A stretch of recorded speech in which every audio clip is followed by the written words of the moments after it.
Welcome to the Saucy Scribes podcast. Cheers, ladies. Woo! Cheers! I'm Alex, your resident book psycho. I'm Ashley, your crystal-loving cat lady. And I'm Allie, the aspiring author. Welcome to the deep dive of chapter 67 through the epilogue of When the Moon Hatched. This is our last episode. We did it, you guys. We did. Each week, as promised, we have concocted a cocktail that best captures this stretch of chapters. Does everyone have their moon plume breath? When I read Raeve drinking this cocktail in the book, it was just obvious. Oh, we're making that. She describes it as filling her mouth with sour sweetness, crisp and so cold, it's an icy balm to my tongue, throat, and belly. Yum. I hope you enjoy our rendition of it as much as we do. I'm pretty sure all three of us said this embodied our favorite flavors in a cocktail. Cheers, and drink responsibly. Cheers. Our Patreon is live. If you love our show, please consider subscribing to our Patreon as a first-year scribe for $5 a month and get early access to ad-free episodes and a digital booklet of all of our cocktails each book. This is a way to support our show and help us continue to bring this amazing romantasy content to life. And while you're at it, please rate and review our podcast wherever you are listening. Before we dive in, we need to give a spoiler warning. We will be discussing the entire book and anything Sarah Parker has said in interviews. If we reference another series spoiler, we will give a spoiler sound in the episode so you can skip ahead. And we would like to warn everyone that many books within this genre may contain emotionally challenging content, including discussions of trauma and violence, as well as mature themes. So the Saucy Scribes would like to issue a blanket trigger warning to alert our audience that the content discussed may be emotionally upsetting or distressing. For this specific book, When the Moon Hatched, the trigger warnings are located in the back of the book. Please take a look to ensure that you are comfortable with the content we will be discussing. Let's get started. Okay.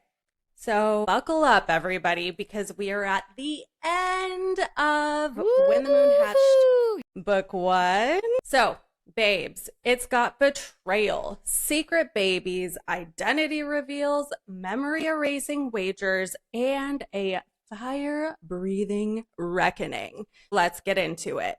So, Rave's out here haunting the market like the hottest ex you've never got over, still nesting in the little once-was love shack.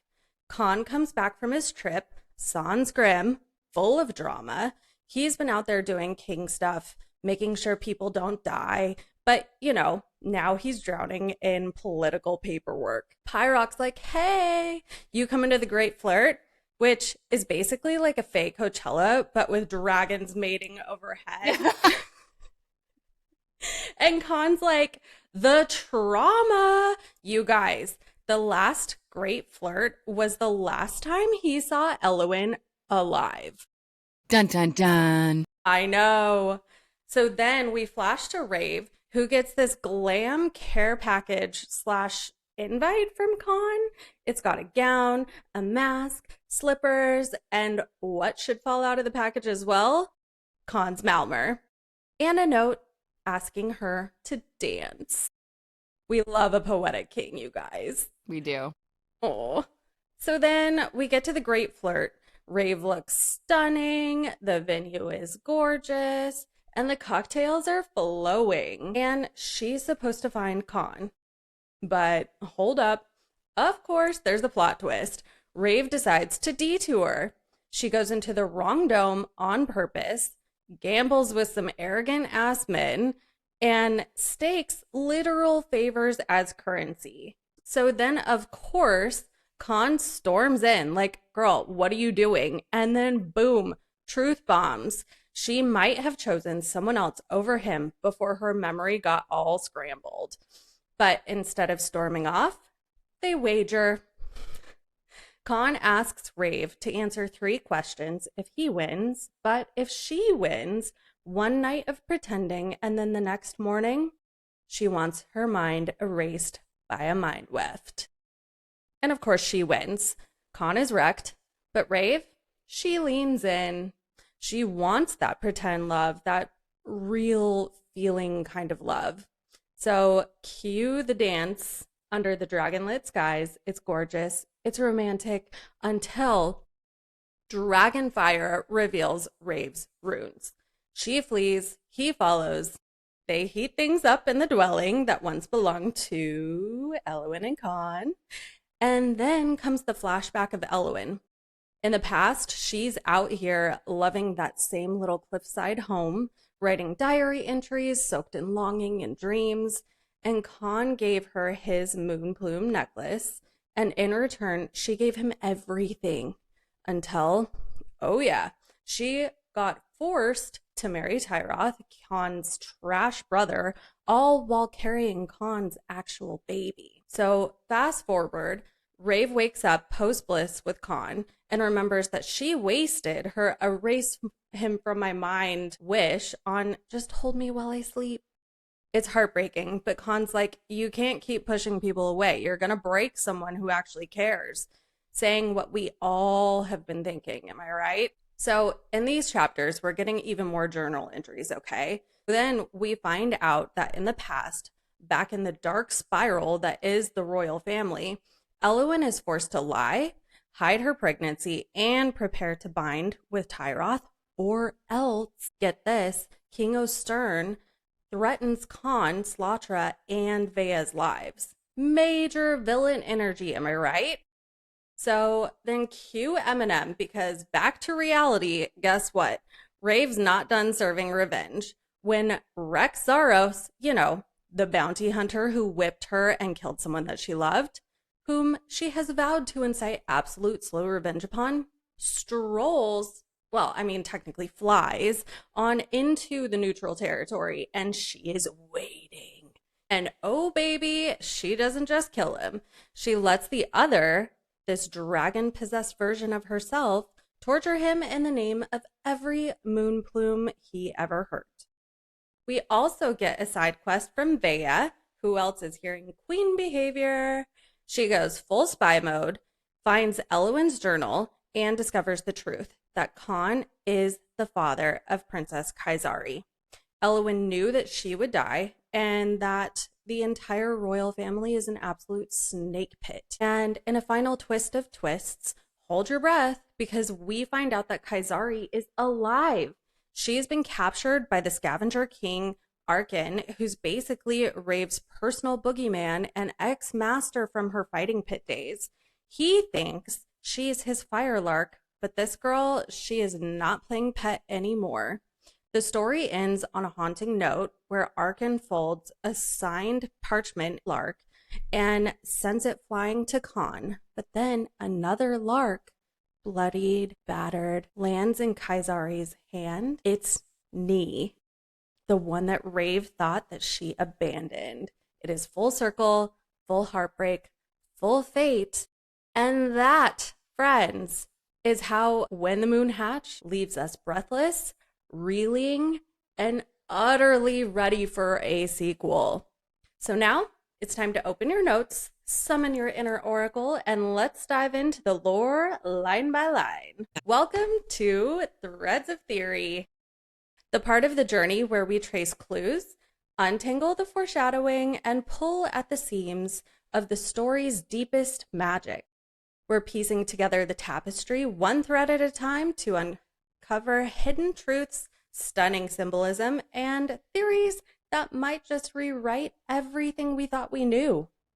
Time to follow the threads. Okay, so we jump back into the story with Kaan's POV. He's returning home from his mission to slay the savage Saber Scythe and dropping Graham off at Gondra, the Saber Scythe hatching grounds. And Kaan and Pyrock just basically assume that he's gonna die. Like they have actually no hope that their friend is coming back. They're like, oh, I dropped him off, so basically I attended his funeral as I was saying goodbye to him. Yeah, bye. Goodbye. Yeah. No one's coming back from that. Or are they? They literally think he has no chance. But before we get deeper, there's a quick mention here that Pyrock has a brother who also works for Kaan, Roan, which we talked a little bit last episode, that he's off doing something. Yeah. What? About a book? Yeah, about a book where that's like not fully released to the public. And it's just, once again, why?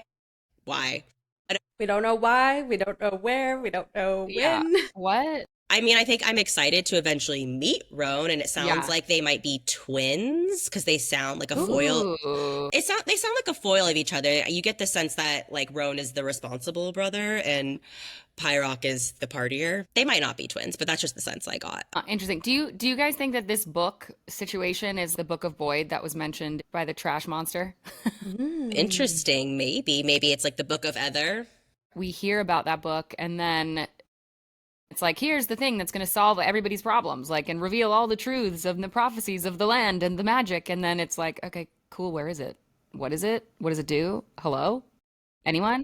He seems to have been on this journey before Kaan even found Elwyn because it seems like he's been Hmm. gone since Kaan's been gone. Yeah. So, what's been going on in the kingdom that he was searching for whatever this book is?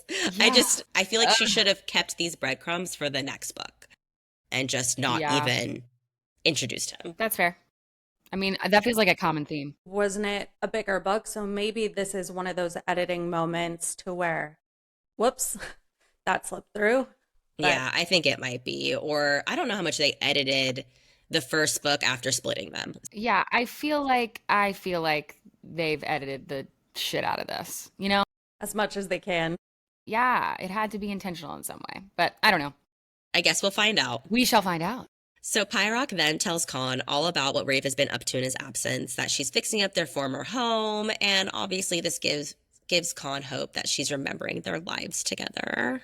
Right. And then we cut to Rave, and we see that she is definitely starting to remember Khan, more specifically when they used to bang. So get it, girl. But it's not just lusty flashbacks. These memories are like anchoring her. They're layered in longing and familiarity and ache. I think we've talked about this before. Her body remembers what her mind refuses to accept. Then the story shifts focus as Rave starts to notice the beginning of the Great Flurrt, which, yes, is exactly what it sounds like, as Ali said, a sky full of dragons flirting and mating. Honestly, nature said we're doing a romance plot tonight. You I know, love that this is a thing that happens in their I kingdom. I love it so much, and it's not subtle. The aurora overhead is described as a scribble of silver threads pulsing to their own beat. That's not just pretty imagery; it's cosmic choreography, baby. And Ooh. I know, cosmic choreography. Are the creators pulling strings again? Is Salus our maybe villain, maybe trapped god sending signals through the skies? But of course, Khan cannot help himself. He sends Rave a silken dress, a mask, and a whole ass invitation to dance with him under the stars. Oh, and he gives her back his Malmer, which. Ugh. But Rave tells herself he's just pretending, that she's pretending, which is honestly so frustrating because, girl, he made a necklace out of a legendary dragon scale for you. This is her projecting. Ooh, she just needs so much therapy. I know. I hate that part. It feels like she just wants to get laid and is like, because she's having all these flashbacks, she's probably It's constantly wild. horny. Yes. And so she's like, I'll pretend so I can get laid. Right. But again, this is trauma. Like, this is trauma 101 in therapy. Oh my God. Okay. But I feel like this is her deep rooted belief that, again, no one can truly love her. So the safer narrative is that this all feels fake, that it's performative. But if we like look at the metaphor of it, she keeps seeing herself in mirrors, seeing herself split into Rave and Elwyn, pretending, remembering, wanting to heal, staying unhealed. She's literally caught between who she was and who she thinks she has to be to survive. And Pyrock, that emotionally literate wine uncle, We all need one. we need one. He escorts her to the festival and casually mentions how Vea was the one who protected their old home after Khan lost it when Elwyn died. You can tell he's testing the waters. He knows she was Elwyn and gently asks if she wants to know anything about her past life. Rave, obviously, says no. Her exact words, knowledge is power and all that. When I have Khan erased from my memories, I'll need to snip all tethers to the past me. Ugh, this is when I start to get so annoyed by her in this book. Yes, honestly, me too. I was so annoyed with her. She's living their memories. She's dreaming about him. Her hand shakes when she holds the Malmer again, and yet she's still clinging to the idea of erasing him because it's fucking easier. It's like, this is the classic flight or fight, overfight thing, right? She would rather obliterate the pain than confront it. But the story has been slowly unraveling like her defenses. We know the memories are in there. And when she gets to the shade replica at the festival, the dragon nesting ground homage, she cracks. She gets emotional. She remembers just enough to like ache, right? She's even has this sense of that she's like been to the shade before, that she once rode a moon plume there because hello, she did. The Yeah. mind is resisting again, guys, but the body, the soul is screaming for reconnection. It's interesting how like not curious of a character that she is. I feel like we get so many FMCs that when they're confronted with a problem or a question, they're so curious and they find out the answer because that's how you move a plot line along in Yeah. a book. Yeah. And she's just like, all of these questions, nope, I'm not even gonna look for the answers. This whole book is just this is what happens when someone can't face and heal themselves or like face themselves in the mirror because of unhealed trauma, and that it's so much hard it is so much harder to do the work to heal than it is to just like put it away, run away, do what you have to do. We see it so much in just like day-to-day life with people that we know or people that we don't know, but it's just like so annoying when you're reading a book that's this big and you're like, I just want to see some light. Spoiler for Akatar, she could definitely give Nessa a run for her money in terms of an Oh my emotional journey. goodness. Felt more nuanced in from the I jump. agree. And I feel like this second part of this series, we have to understand why she was lacking nuance this whole time. Yeah, I really hope we get to see that. Well, and also it does make me wonder, does she also not put together the fact that as she's saying this to everybody, they are also the threads that she intends to delete. So basically it's like, hey, cool, it's been great hanging out with you, but I'm gonna delete you soon. I don't think she cares. No, I don't think so either. I think she has a little hint of narcissism in there. That's like her protective shell for because if she only thinks about herself, then she doesn't have to think about like the fallout or the waves, the ripple effect of her life and her choices. Clearly, she's never thought about that Right. in this incarnation of her, right? She's only 23 years old, so yeah, she's acting like a teenager essentially. Well, that's right. We keep forgetting she's Yeah. 23. She's a youth. She's Even though she's not a youth, Yeah. she's a youth once again. Yes, Yes. she is a youth once again with probably less tools now than she had before. Probably. So, okay, fine. Definitely, definitely. So now we go inside the shade tent. There's a Scrippy game going down, and of course, Raeve joins. Of course, she's good at it. And I'm actually pretty sure that Kaan taught her way back when she was Elowen, but we don't get that confirmed or anything. She just randomly is very good at this game. Oh, Yeah, that makes sense to me. Because he taught Vea how to play. I think that is confirmed. And I feel like the three of them would all hang out playing Scrippy when their dad wasn't looking. Totally. That's what I'm envisioning, at least. Yeah, me too. Yeah, because also there is a point to where Vea is like, I'm very good at this game and it loves me. And I'm like, oh, yes, I love that for you. Yes. I love her. Ugh. Me too. So they're playing the game. And just as it starts getting interesting, Pyrock comes in and the whole mood shifts. One of those arrogant men looks at him and says, looks like our little flame isn't so little anymore. And like the shade, what the heck? And you can tell that there's such a bit of dark history there. And I can't help but wonder, did these guys hurt him? Is that why he's constantly drinking? There's definitely something there because it's weird. It's also weird that, I mean, this is actually, to me, this isn't annoying foreshadowing to me. This is actually well done foreshadowing in my mind that we're going to eventually get that story. This feels like a good sprinkle to me. I agree. Because it's done in the right way. It's not like on Exactly. the nose. It's like, oh, and it follows the normal thread of like, oh, this makes sense because of this, without having to really go into it. There's not like a random setup. It doesn't feel frustrating. It just feels like, ooh, maybe in the next book we're going to get Pyrock's backstory. How rewarding it is to not be frustrated by someone's trauma response. Oh my goodness. Okay. And naturally, as we all expected, Raeve does win. And just as Kaan shows up too. So perfect timing, right? She's like, I win, and now you're here. And then we get gut punched. Kaan tells her that she left him to bind with another male. Raeve knows deep down that something is not right about that. She says, you don't simply scratch an itch with Kaan Vagor. You peel back your skin and open your ribs to the male. I mean, damn, y'all. Yikes. Ugh. But of course, in Rave style, instead of facing it, she proposes another game to where if he wins, she has to answer 3 questions honestly. And if she wins, they pretend for a night and he owes her a wish. And her wish is to have a mind weft, erase her mind and forget him. Rave, this whole run away from your feelings thing is really getting old now. I'm so tired, you guys. So tired of it. Also, though, I want to know what 3 questions he would have asked her. Correct. Right? Me too. I kind of wish he brought it up later anyway. Yeah, just like here they are before I give you your wish.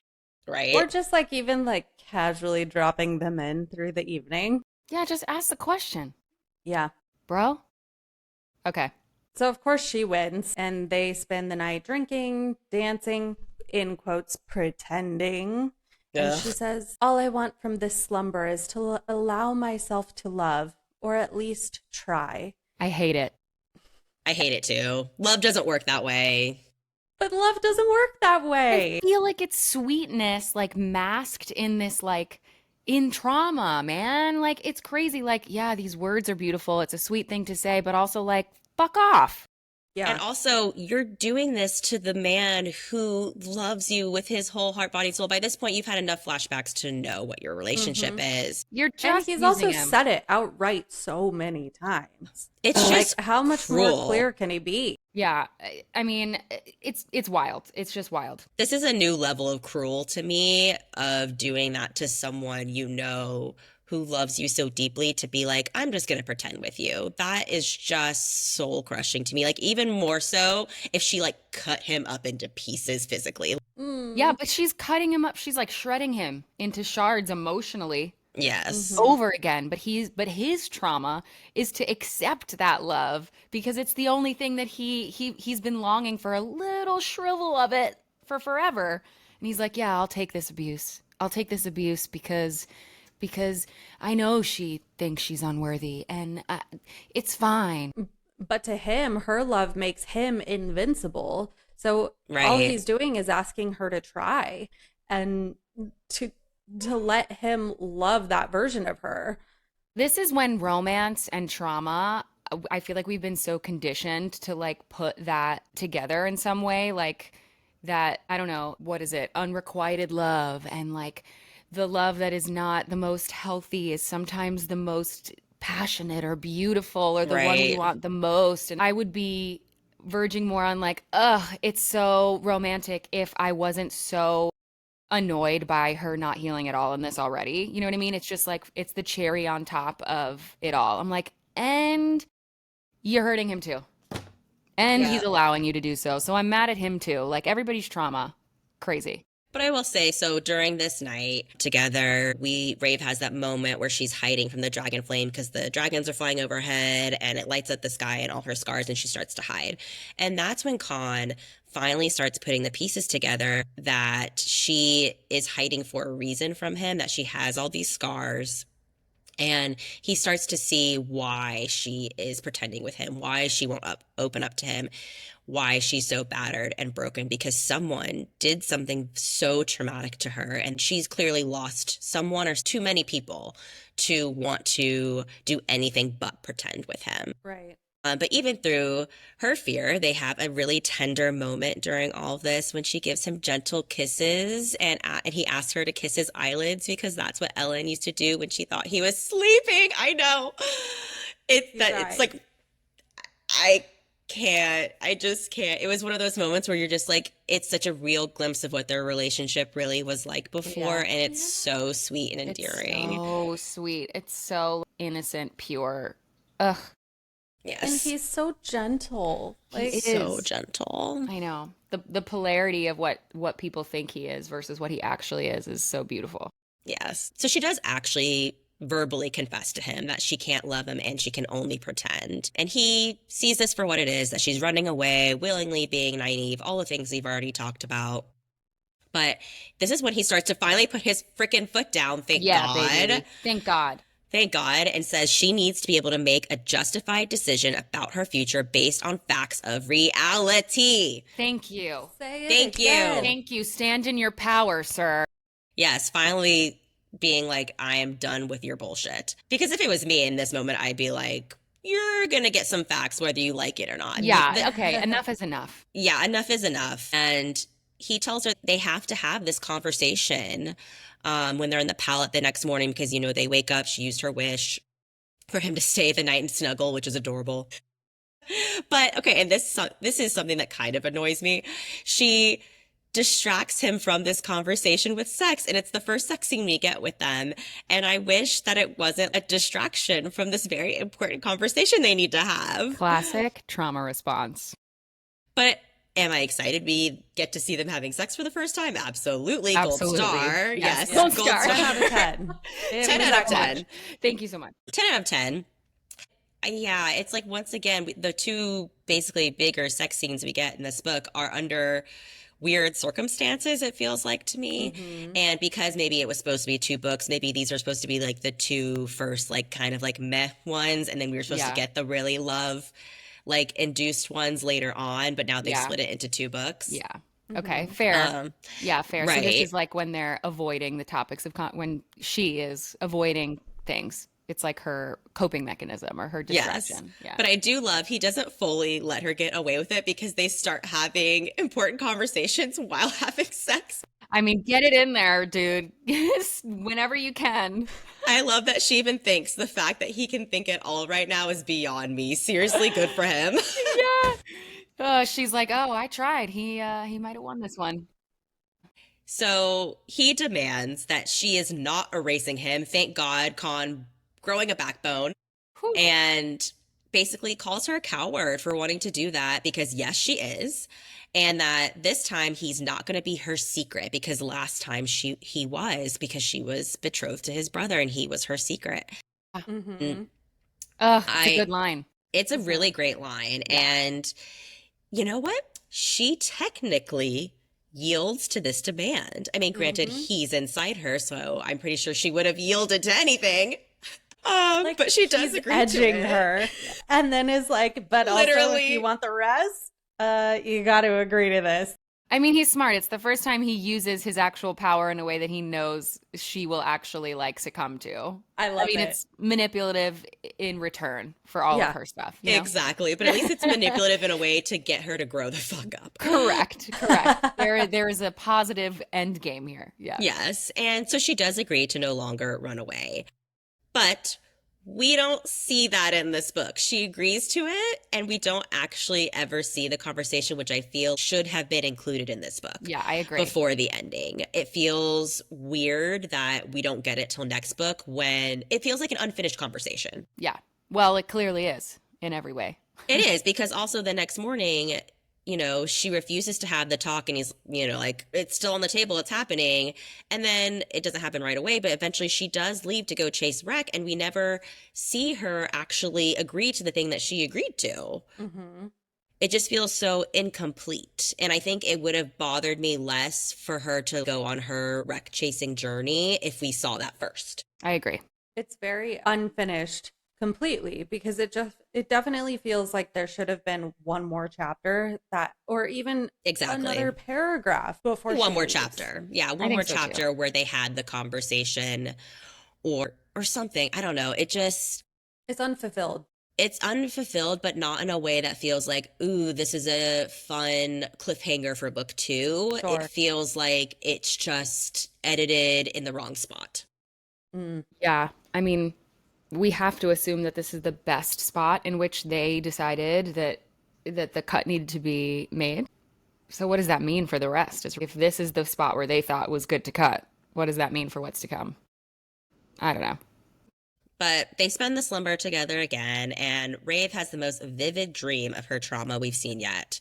We see the scavenger king is the one who's been burning her in her dreams finally, and that he calls her his fire lark. Thank you. Thank you. Yes, we finally get those things put together. It also sounds like he's been training her for the fighting pits, which is why she's probably so adamant about rescuing the children in the beginning of the book from the other fighting pits. Yep. Apparently, Raeve says firelark in her sleep because when she wakes up, Kaan immediately asks her what a firelark is. Now, unfortunately for her, I do think Kaan will figure out what this is in the next book because when she hunts down Rek, he knows who Firelark is. It's not like that's a secret identity in any way. She seems to have been a very popular soldier, so to speak, in these fighting pits. Yeah. So I think if Kaan asks around for literally 2 seconds, he's going to figure out what Firelark is. Yeah. Right.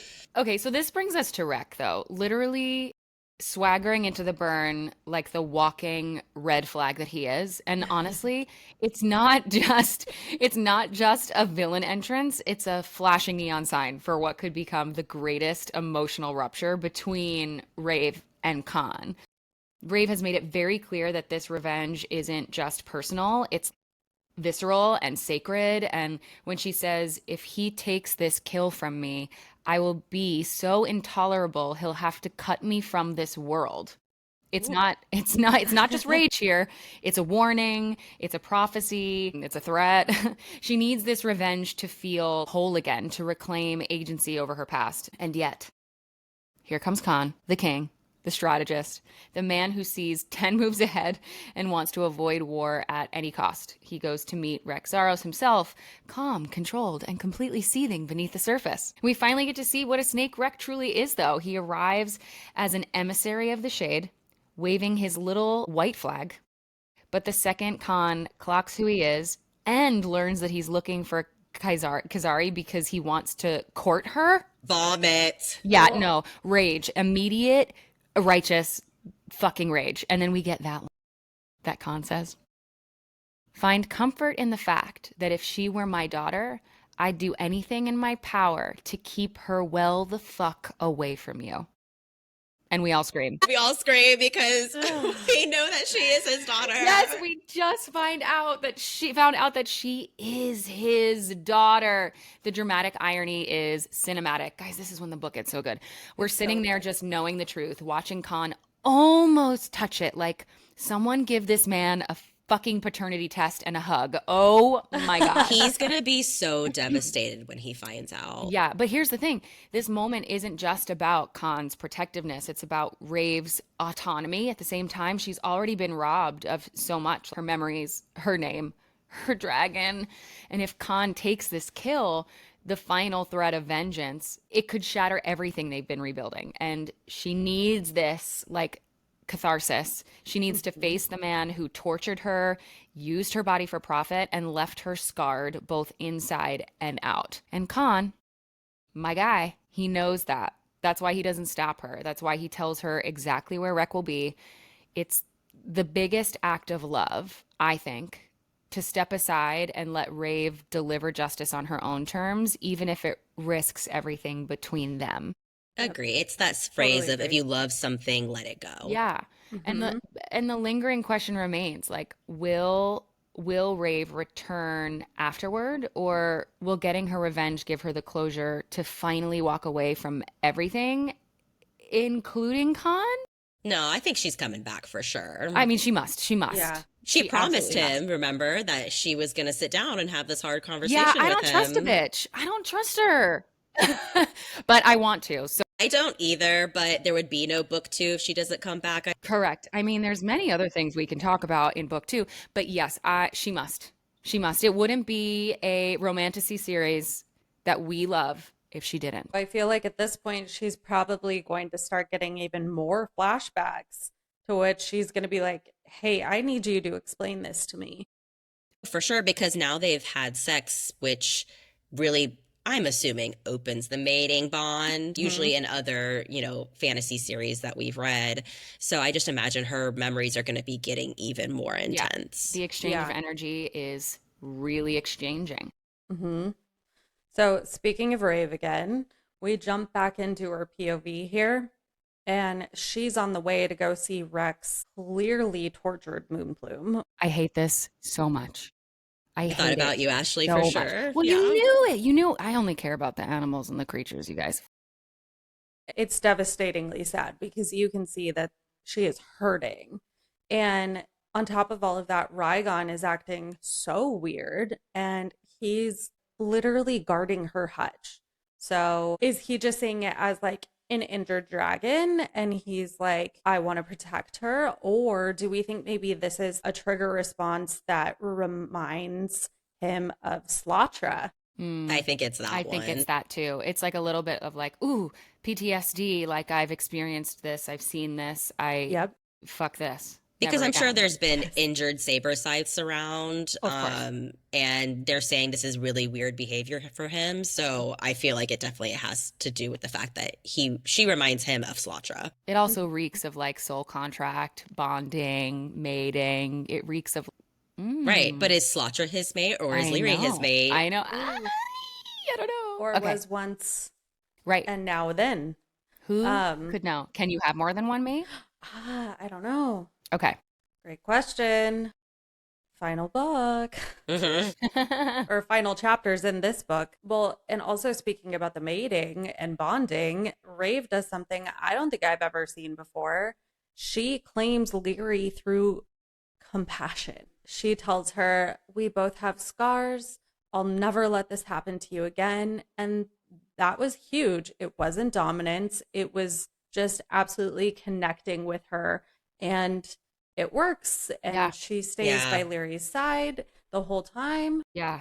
Yeah. I mean, because just a reminder for people in this world, they say many times that the only way to claim a dragon is stealing an egg or basically dominating a full grown one. Right. So Right. I don't think this has ever happened before where someone's basically just like, I'm going to protect you. Let me be yours. Yeah, let me protect you. Like, let me do it. I think it's the most authentic that we see her. It's kind of like, Lyri has sort of stripped her unintentionally of the outer shell of protection that she has put on. And this is actually who she is beneath all of that stuff that the walls that she puts up. And it's so beautiful.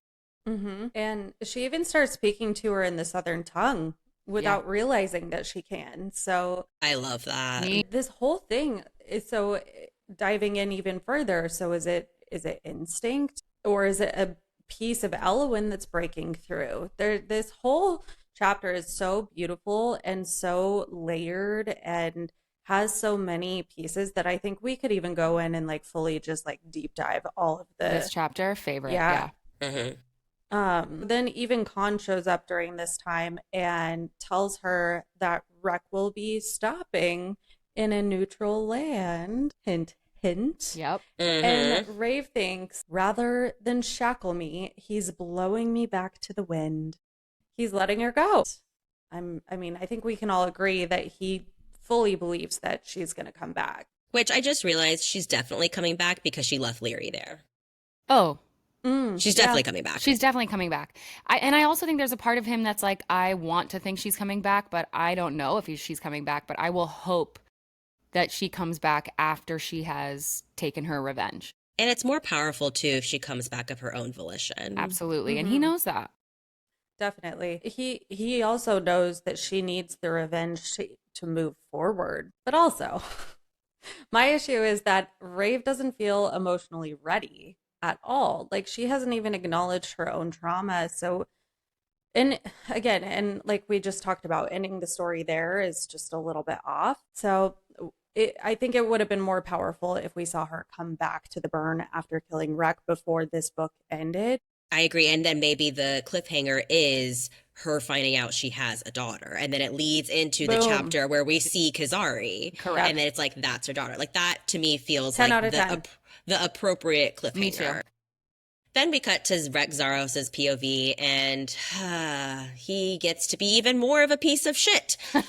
I hated being in his head every line of every page of this chapter because his mind is disgusting. Disgusting. Feels so greasy. So Yeah. greasy. Yeah. And you know what? We don't often get to be in a villain's point of view, but And I think it's for this reason. It just feels gross. Yeah.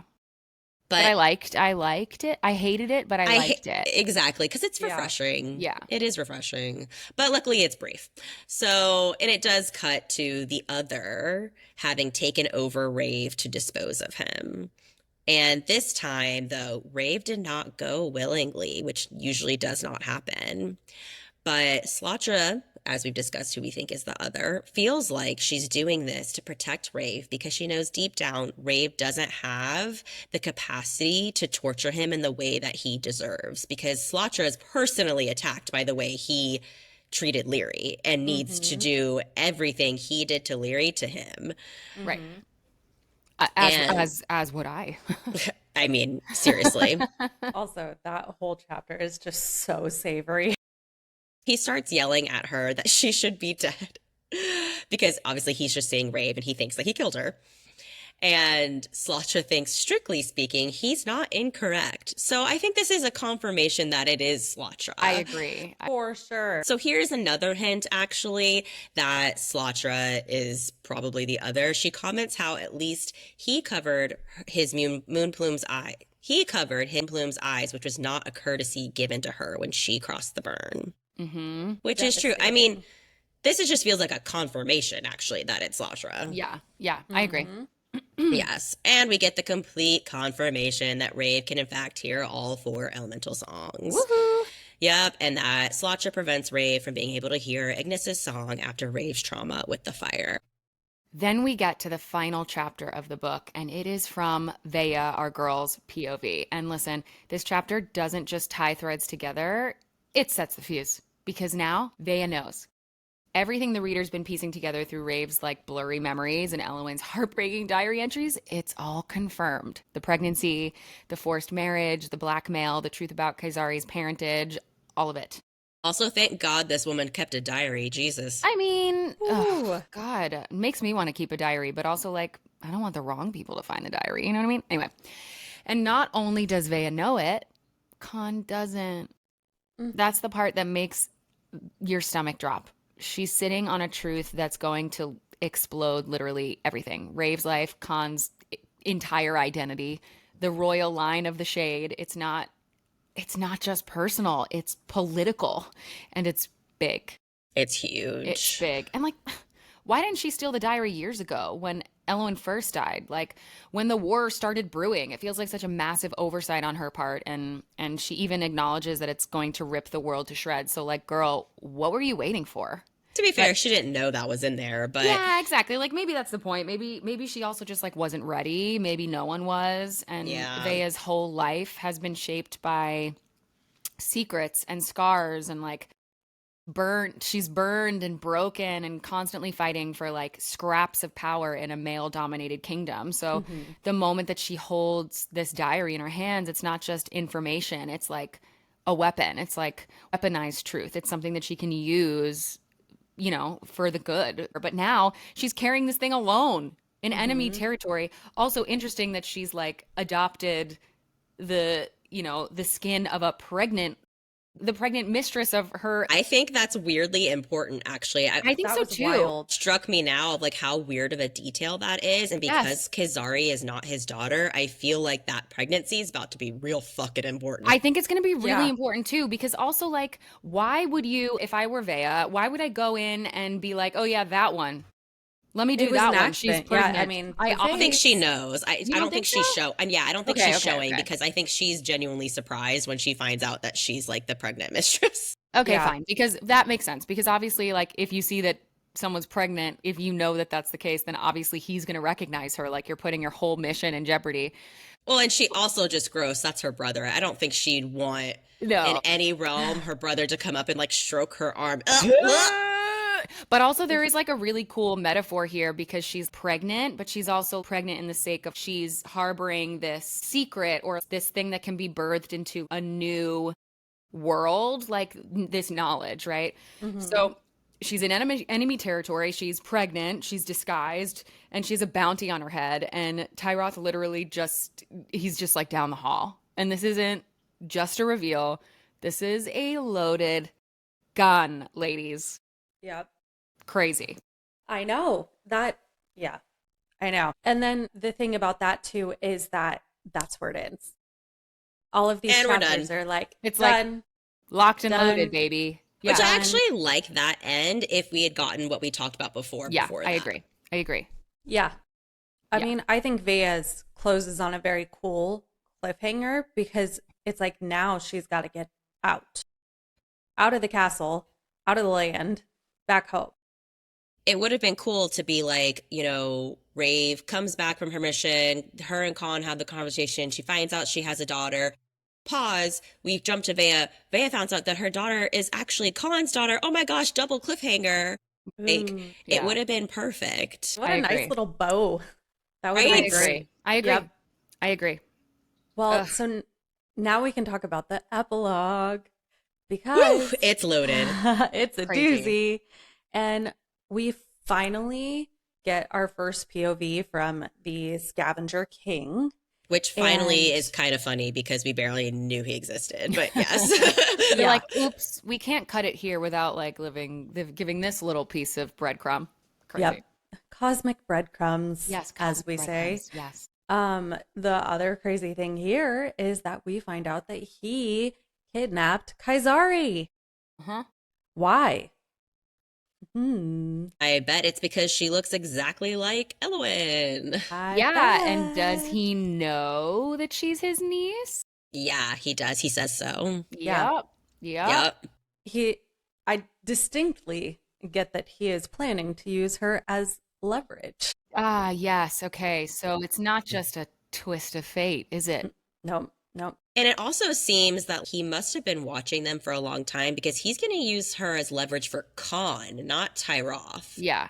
So Yeah. he has been watching their bond for a long time because otherwise, why would you steal someone's niece It for? is it is interesting though because he I don't think knows that she is Khan's daughter. No, Like I I reread no, it several times just to like be certain and he says her uncle and I'm like, yeah, you don't know. no. You don't There's know the no way he juicy would part. know that. Thank God.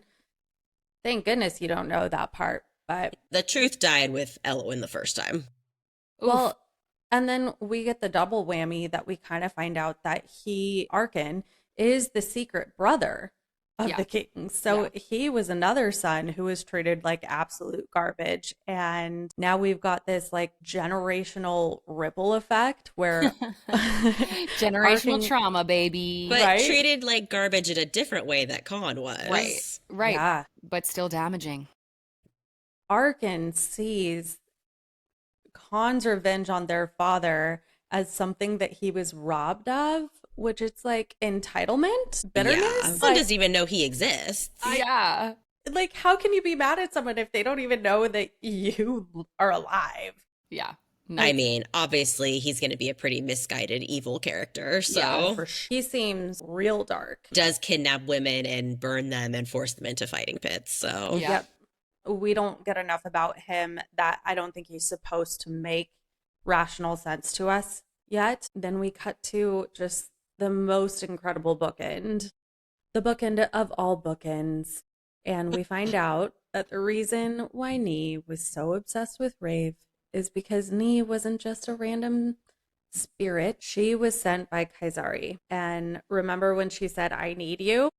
Mm, it's so gutting because it was Kazari needing her mom. Her mom and the little lark, the one that bled and limped. Ugh. It was sent by Kazari, the child who never knew her real mother, reached across time and memory to send out like a cry, a prayer. She doesn't even know if her mother's alive, but she still sends her a message, and it lands in her lap. Yep.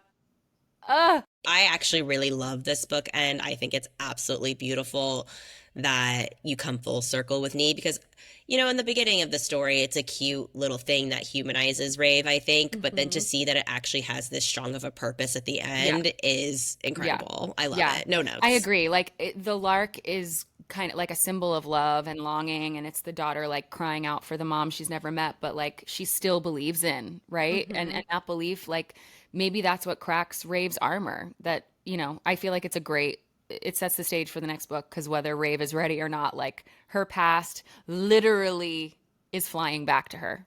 and landing in her lap. Like, what is she going to do with that? When you're like handed that, it's It's heartbreaking. devastating. Like, ugh, but perfect. That brings us to our rose, bud, thorn, and trim, because after all of that theorizing, we need to talk about our favorite highs, devastating lows, and the weird bits we could have done without. All right, I'll start us off with my rose. And wow, there is so much in this stretch of chapters to choose from. But if I had to choose, I think my rose here is when Raeve meets Leary. There's just Mm. something so beautiful about their connection. And I love that Raeve is this passionate animal lover, just like Kaan. It's something they're obviously going to bond over. She's going to defend and nurture Leary when other people wouldn't have. And I actually think that Leary is going to be instrumental in helping Raeve heal her emotional journey. I think they're going to heal together. Yeah. Yeah, I agree. I mean, this part, the rose was so hard for me because I have a few, and these are like my favorite chapters in the book. The return of the diary, Vea flipping through Elowen's final entries and discovering Kazari's true parentage, like jaw hit the floor. It was the mic drop moment we needed. I loved it. But that part, Alex, my rose has to go to her speaking to Leary, the injured moon plume in a like a language she doesn't even remember knowing. It just cracked something open for me. You know, I'm an animal creature lover, and it wasn't just like mystical, it felt ancestral, like a knowing deep in her bones. And the way she comforts Leary, like she knows exactly what pain the dragon's in. That's the Elowen I've been waiting for, like this Amen. whole Yeah. time. And oh God, I have another one. Just returning to Kaisari like quietly, loyally, without like fanfare. It's just Hmm. such like a heartbreakingly beautiful way to show that even across kingdoms, across memory loss, across worlds, whatever, Raeve is still someone's mom and someone's hope, right? Even though she's given us, the reader, no hope in her healing process so far in this book. But Yeah. like, you know, the daughter still believes in her and hopes and just ouch, you know? Like, what's your rose? You guys had like the sweetest roses. And meanwhile, my rose is so dark. Okay, Throw it at us. is just all of chapter 88, which Wait, what was is that? it's about the other and wreck. Like I could read it 100 times over and literally never get tired of it. The whole chapter just cracks wide open. There's so much tension, there's so much pain, there's so many unasked answered questions. And then boom, you get the release, you get the catharsis, you get this deeply earned satisfaction of watching everything click into place.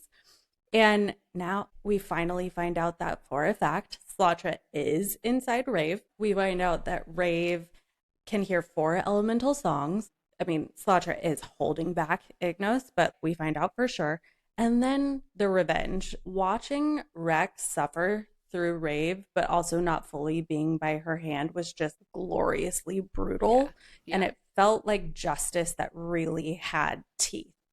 And the other doesn't just answer the questions, it cracks open brand new doors. And I don't know, it's my rose because I am just ready to see how that really unfolds. And it just felt like such a very good encapsulated chapter to me.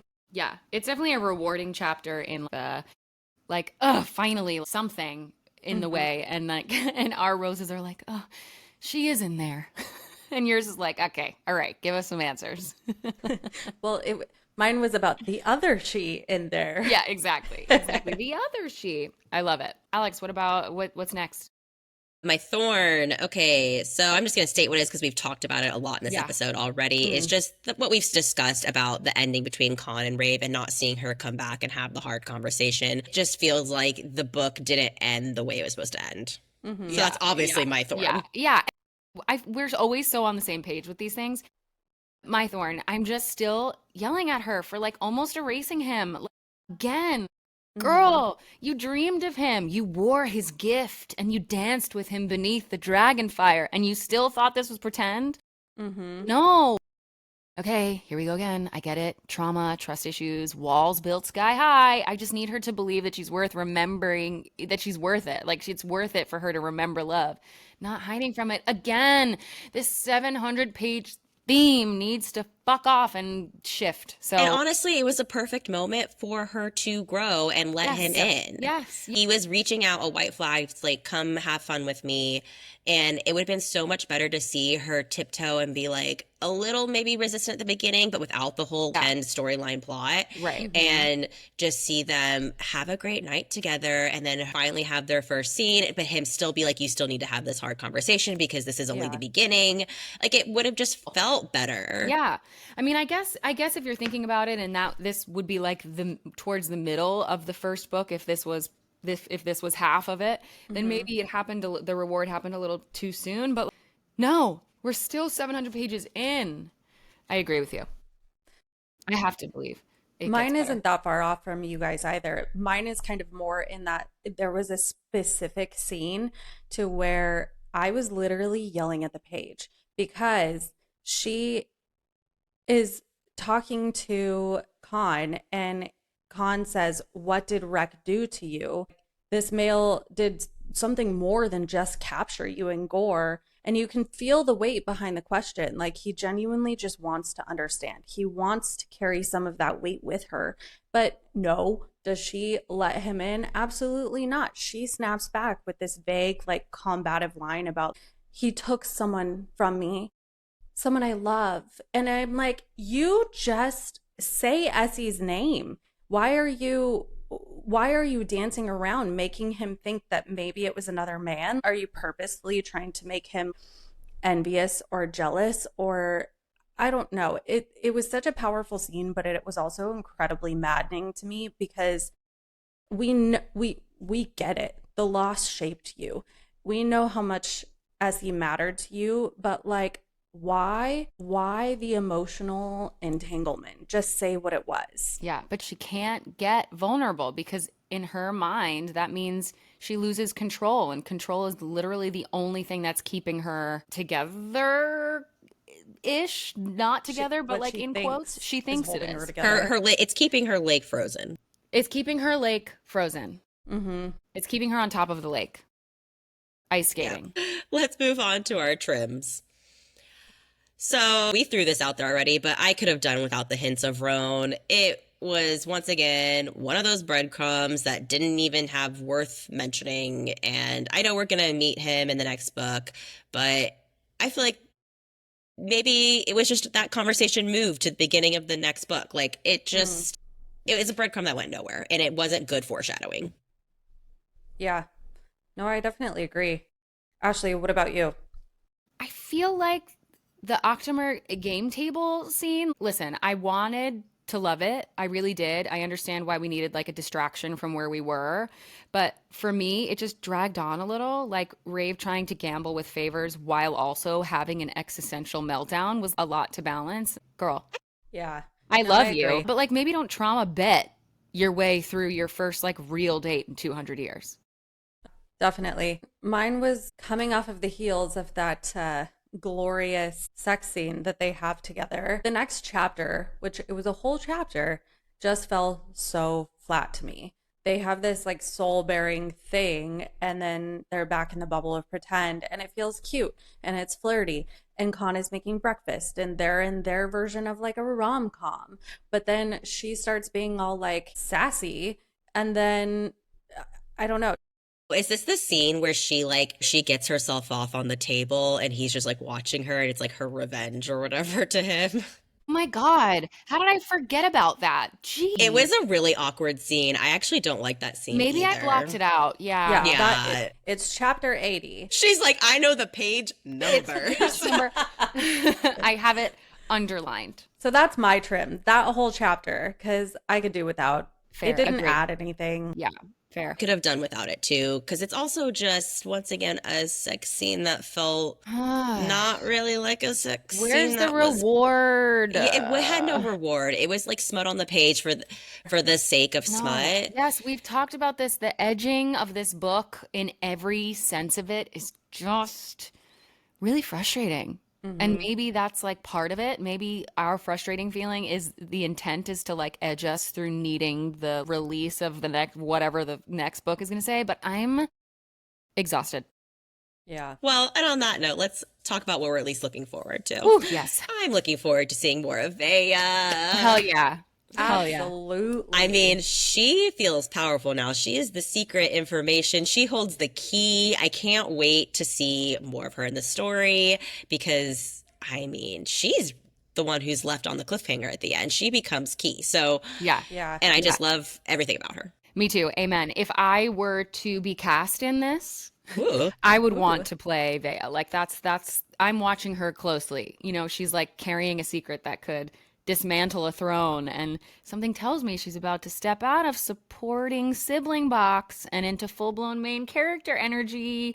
So she's one of my favorites and definitely the one to watch. I am also curious about how Rave's connection to Moon Plumes deepens and plays out in the rest of this, like especially now that Slatra, you know, we think she's the other, and are we heading towards like Dagamork territory? And if so, like what does that mean for Rave's power, her identity, her soul? Like super excited about that. I'm so excited to see Vea and her whole trajectory. I'm obsessed with her as a character. She's kind of all of the bits of Elwyn and Raeve to where it's like she's so strong, but she owns her emotional state. She's like, I'm pissed. I'm going to go work it out. I'm mad. I'm going to tell you about it. She even lunges across the table and smacks Kaan several times. I love it. I think it's awesome. She's a fully fleshed out character with like nuance and character arc already, like in this book, which feels so rewarding to us because the other characters are missing pieces, right? And she gives us all of the emotional range that she has. The other half of my bud is that I'm very, very, very excited to see where the conversation goes about the you have a daughter Yeah. kind of situation. Amen. You know, obviously Yeah. that's kind of like the very obvious one. Of course, we want to know, but her finding out about it, I cannot wait. Oof, oof, oof, oof. Yeah. Could go several different ways, I guess. We shall see. All right, now we have our final rotating segment of our coverage of When the Moon Hatched. Welcome to the final showdown. Yeah. Do-do-do-do, do-do-do-do-do, do-do-do-do-do. Yeah. You've turned the final page, the spell is cast, but the story isn't over. This is where we dive into the lingering questions, wildest theories, and swoon-worthy speculation that haunt us long after the end. So grab your drink, sharpen your quills, and ready your hearts because the real magic happens after the last chapter. Hell yeah. Yes, let's get into Woo! it. Okay, let's go. What's first? All right, first, I'm going to just throw out a really broad one. Do we think Salus is a villain or is he wrongfully imprisoned by the other gods? Oh, I think wrongfully. I think so too. With this one, it does make me wonder what is Salus's actual intentions with Kaisari? Like, is Yeah. he using her? Yeah. Are they actually in love? Yeah. That's kind of the ruminating question for me on his character development. Which leads me to, are the gods corporeal? Are we going to see them physically? Because, you know, with the silver ribbons that float around the world in the creation story, that is torn from his cloak. So, like, in my mind, at some point, the gods were real physical beings, or Right. maybe still are. Right. And we also get the weird story about how Ignis is in love with Claude and stuff.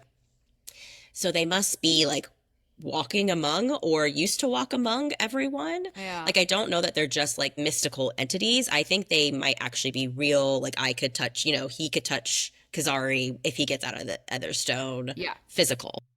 And also, kind of in what form could they, in theory, embody dragons? Could they embody the Fae? I Interesting. don't know. Like, change their physical form. Yeah. Yeah. I mean, I think we're going to see more of them, especially with the story of Salus, because obviously that's going somewhere. I don't think he was a villain. I think the other gods misunderstood his intentions. I think there was a reason he was having the dragons fall from the sky. Yeah, I agree. And the gods just wouldn't hear him out, essentially. Yeah, I think he was probably the only god who didn't, in a sense, like abandon the world and what could be. I feel like, you know, the other gods whisper, but he seems to like act and do things. So maybe I think it's probably part of a larger like godly betrayal. I don't know. Yeah, I think Yeah. we're gonna get more of that story. I'm excited. I Me think it'll be. too. So do we think Raeve and Kaan will be together in the next book? So I'm gonna say Parker confirmed in an interview that Raeve and Kaan's relationship builds slowly, but by this time certain revelations hit, their dynamic takes a dramatic turn that changes both of their futures. That is ominous as fuck. What the Yep. hell? She's such an edger. Like what the heck? It's just all foreplay. Literary edging. That sounds so ominous that like, oh, once they finally get together, she's gonna find out about the paw's revenge or whatever, and they're gonna be forced apart, is what it sounds like to me. Yeah, Yeah. insane. And I'm not here for that. I'm No. not. Me either. I'm not ready. I'm not equipped. Unless we get a Vea Grimm love story in the meantime while they're Yeah. while they're trying to figure their shit out, so we at least get some happy love. Yeah. Yeah, totally. I mean, so far at the end of this book, we have no real solid emotional growth from Raeve. So I don't doubt that once Khan actually tells her the truth, that she's going to do the same shit that she's been doing this whole time. You know, like Yeah. Well, actually, I don't know that I really have faith in her right now to do the right Nor- thing. no, I would normally say I don't have faith either. I feel like because it's going to be her daughter and she was really attached to Pharaoh and then Essie, which I think were like more daughter figures. I think when she Yeah. finds out about her real daughter, she's actually maybe not going to have the reaction we think she's going to. Yeah. And maybe knee, a little bit of knee in there too. Exactly. I think it actually might be the first time where she doesn't run away from a problem. Yeah. That would be nice. Yeah. That wouldn't it? Speaking of knee, who you guys know I love, I looked up, like, obviously NEE is French and Latin as like born as. It's usually what's denotes the original or maiden name of a married woman.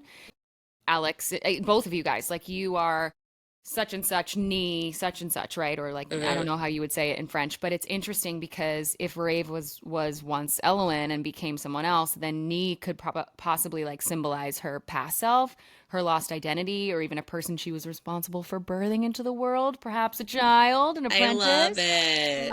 And then also in Dutch and Afrikaans, it means no. Knee means no, so like it could reflect Like Rave's knowledge or yeah, like no. no, N-O. Could reflect like Rave's refusal to remember, to connect, to love. The name Nee could be the embodiment of everything that she's denied or turned away from. So I was like, let's look up like what other meanings for Nee, and it's just an interesting little like side note to put in there. Who do we think mothered the Savage King? And who do we think like Oof. what happened? I Okay. mean, just looking at the dad who's a piece of shit, Yeah. and we know brothels exist, I'm gonna Yeah. guess that the mom is Yeah, from a that's where I'm whorehouse. at too. I'm like, it could be a few things, but it's definitely giving royal bastard energy. It definitely is. Well, Yeah. in the back of the book, there's like a family tree, and it has his mother just listed as unnamed female. Oh, So- of course. So Love of that for course. her. It does Ridiculous. seem like the family enjoys indiscretions. Which I don't know. Who's to say the dad even knew about him? Like, it's one of the, I mean, I think he did based off of the whole revenge arc, Right. but did this guy make this all up in his head that his dad ignored him, or did the dad even know he existed? I think there's a line to where he says that he sends him out and the fire is nipping on his ankles and he was forced Oh, you're that's right. right. You're right. That's right. So I think that was his punishment, to be like, well, you're a man if you can do this. But I think it was his punishment for being a bastard, yeah. So I think he knew about him. Yeah, that makes sense. which also makes me think the mom is probably not great either. If, Sure. yeah, just. Or dead. Or just powerless. Yeah. Or either dead. way. Yeah. Or dead. Yeah. He seems like he has some mommy issues. And daddy issues. And daddy issues. He's Yep. giving royal bastard. Yep. Oof. I mean, it is a weird and interesting dynamic in this world of this has to happen not just in this specific instance where people want the same revenge. And it's kind of interesting to be like, well, who decides who gets the revenge in the end? Whoever gets there first, does the other person always end up going insane? Like, it's kind of a weird thing, because if Fae are always this prone to bloodlust and killing their opponents and all these things, Yeah. then this has happened a lot. Or also, it's like the king sucked. Does everyone in the kingdom want to kill him? Are they all going to start killing each other because they're not the ones who got to kill him? It's kind of a little bit of a plot hole to me. Yeah. It's just a hat on a hat on a hat. And they live a really long time. Yeah, So, so like, you're stuck with your, Forever like, and older ever. sibling there forever. Amen. I don't know. those things like, Tyroth and Caddock even are twin brothers. You're telling me they never wanted to go after the same girl growing up, or even, you know what I mean? Like, it's a weird thing to be like, only one person can have it, otherwise you're gonna go insane. Yeah. I have to think that this is also like a gods thing, right? Like the gods whisper all of these things into the heads of everyone they speak to, whereas Salus was the one that put action and maybe put the period on the end of sentences and stories and then started again. And maybe the other gods just like to fuck around and Or listen shit to up. game. Yeah, it's Yeah. like, ooh, don't you want revenge? They did it. You know what I mean? Well, because Claude is kind of like that. Yeah. Boulder doesn't 100%. seem to be. Boulder, the few times we've seen him, have been very Yeah. like warm and welcoming. Yeah, and grounded per grounded. se. Yeah. The hum in the cave. Yes. It was yes. nurturing. Yeah, but maybe Ether is the one who always kept all of the gods in line, essentially, and brought them together, all I these different agree. personalities. Yeah, Sure. like the universe spirit. Yeah. Exactly. So, do we think that Slacha and Raeve were Dagamork, but Raeve just didn't know because the Ether Stone was always sucking her power and making her sick? Mm. I am also wondering this. I have thought about this so much. And I think I'm leaning yes. Yeah. Leaning yes, I too, am because too. I think this actually might be the connection that allows a dragon to give their life force Yeah. Mhm. when Yeah. they go up into the sky, because otherwise, why wouldn't this have happened in other Yeah. instances? Totally. So I think you have to maybe be Dagamork for that to happen, which is why it's never happened before, because as far as we know, Kaan is the only Dagamork out there for centuries or Yeah. millennia. Right. Yeah. So Yeah. I feel like it could definitely have been it, and she just never got there, essentially, because she was always sick, always strained with the other stone. Then she was pregnant, and then she died. Totally. I mean, it would explain how she survived the injuries that no other Fae could, like that silver scarf, fatal unless your soul was anchored to something bigger. And, the whole idea of the other, and, the dragon instinct, the magic that's tethered to like Rave's flame. And if they were bonded, that means like Rave's emotional suppression, like her fragmented identity and the disconnect from her power, may also trace back to like the disruption of like the dragon link in her life. And I don't know, it's not just about power, it's about Raeve not knowing who she is because she's been severed from like a part of her soul. And that's why her healing arc is so deeply tied to Slatra's shards being reassembled. They're not just moon shards, they're her shards too. Which leads me into, do we think when Slatra's put back together that Slatra and Raeve will ever like unlink? And do we think we'll ever see Raeve without the other in her? Well, I don't know. I also have been constantly thinking of their relationship almost like a symbiotic mirror, to where that is actually the icy lake, which is very reflective of one another, but so is above, so is below. Mm-hmm. And I don't know. So that's kind of what I was thinking of it as. So when Slaughter comes out, it gets flipped. And then when Raeve is out, upside down. it's flipped. That's beautiful. Yeah, I want to think that they will never, the romantic in me wants to think that they will never sever, but perhaps, they can have a mutually agreed upon time in which they flip. Like the other doesn't come out uncontrollably unless, like it could be used for good instead of just. I wonder actually if part of the storyline will be once Raeve heals and becomes whole emotionally again, if Slasha will kind of feel like she's done her job and she will just, as a spirit moves on. Oh God, no. Well, because then that also ties in, like, But it can she is have beautiful. 2 dragons? Because she's already connected with Leary. I, Ashley's gonna My cry. Yeah, heart sorry. can't take it. I mean, I it's could see good. that happening though. And then once Salus is released, he might be able to facilitate too that moving on of the spirit when everything in the world is no longer broken. Ugh. Because I don't think Slotcher would be happy for eternity stuck in Rave's body either. No, but she's being pieced back together. What if the jar, let's talk about the jar. What if the jar is the missing piece of the dragon and they put Swirling all the jar of mist. pieces together? They put her pieces back together and then he just blows the essence of the jar onto the shell of the dragon and she becomes alive again. So you have to remember, she's not the first dragon to have fallen from the sky. I just feel like her spirit isn't supposed to necessarily be here. Remember with the Joku clan, like that dragon still existed. It didn't shatter when it fell. It just created a crater. So that dragon's still there and it's whole. Its spirit didn't just like magically come into its body. I know, So but like there was no jar. there was no There's no jar. But it just tells me that I don't think Slotcher's spirit is necessarily supposed to be on this plane anymore. And she's staying to protect Raeve and Yeah. help her I and think so too. save her. Yeah, I think so too. Her love for her, yeah.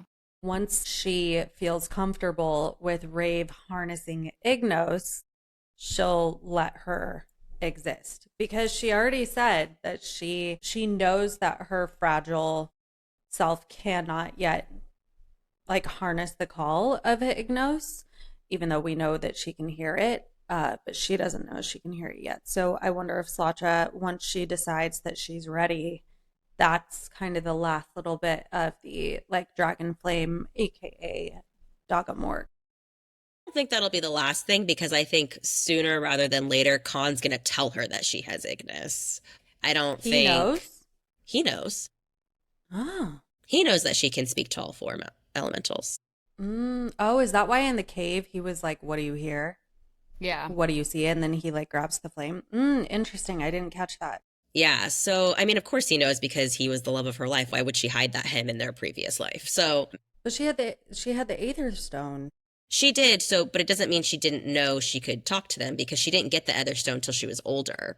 She was training with all four abilities through her teen years and before her parents died. Got it. Okay. Yeah, so she would still know. And she even makes a comment about how she can still kind of use her powers, but she didn't have the energy to summon a rain cloud for Slotcher when they're crossing the burn because of the Ether Stone. That So it's broke like, my heart. I know. It's just she's not powerful in the way that she should be if she didn't have the Ether Stone. Right. Ugh, I'm like, we're all so sad now. I know. No. Let's talk about something happy. Let's talk about something random, Allie. I have to know, where is Prince Turret? Where is he? Yeah. I have clung on to this question the entire book. Are we going to see more of him? We must, because he keeps getting brought up. And it's more of those cosmic breadcrumbs that are dabbled through the story referring to him. I don't think that he has gone mad like they say. I highly doubt that. So It's a weird storyline. It is. It is. To say that he'd gone mad, and it's so clearly like he's not really mad. Something else is happening. Totally, especially when like madness and magic have such like thin lines between them always, or like madness and progressive thinking, or madness and the way things used to be, like the right way, the cohesive way the world was. Maybe there's like something about him being mad, but really he didn't lose his mind. He just saw something no one else was supposed to, or I have a wild theory. tell me. Caddick basically puts that rumor out there because, yes, Prince Turin doesn't agree with him. He's totally on his mom's side because we know the mom is very, we'll call her liberal. yes. Yes. Yes. Guys. And he does what Kaan does, and he just secrets around the kingdom, no one knowing his real identity, and does all of these, like, helping people escape, Yeah. all those things. And I Yeah. bet we're going to just, like, run into him, and Kaan's going to be like, oh, shit, my nephew. Yeah. Where have you been? Where have you Yeah. been, man? And I bet they're, like, besties or something. Yeah. That's my wild theory. Yeah.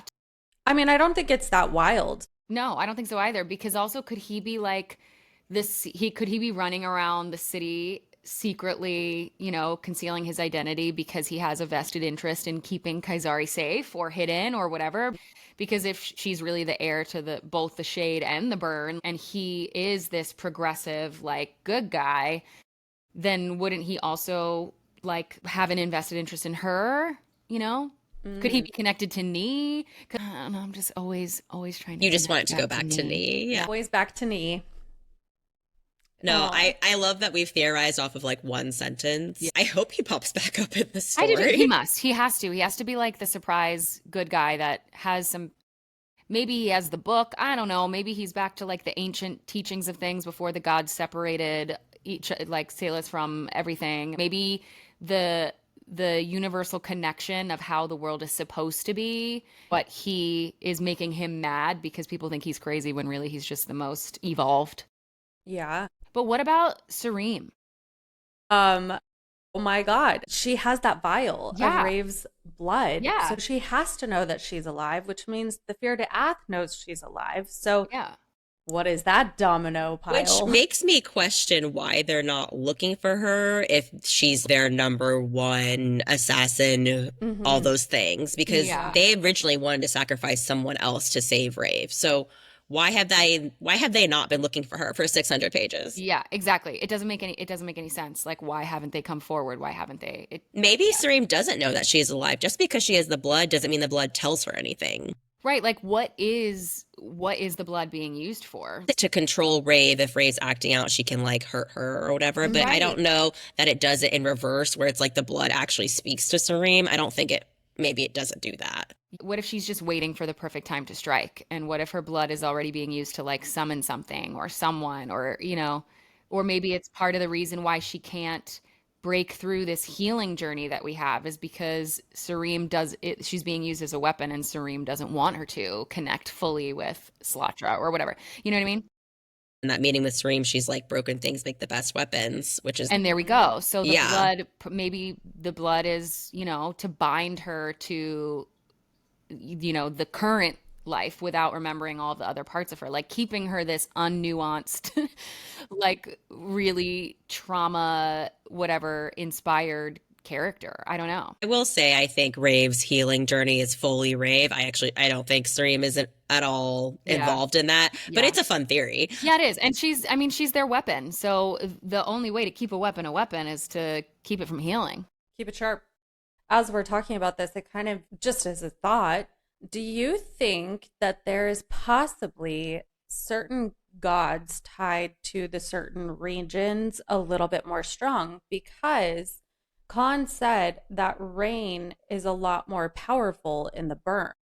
Well, because it pretty much only rains in the burn, from what I've gathered. It doesn't rain in the fade, and I don't see why it would rain then in the shade.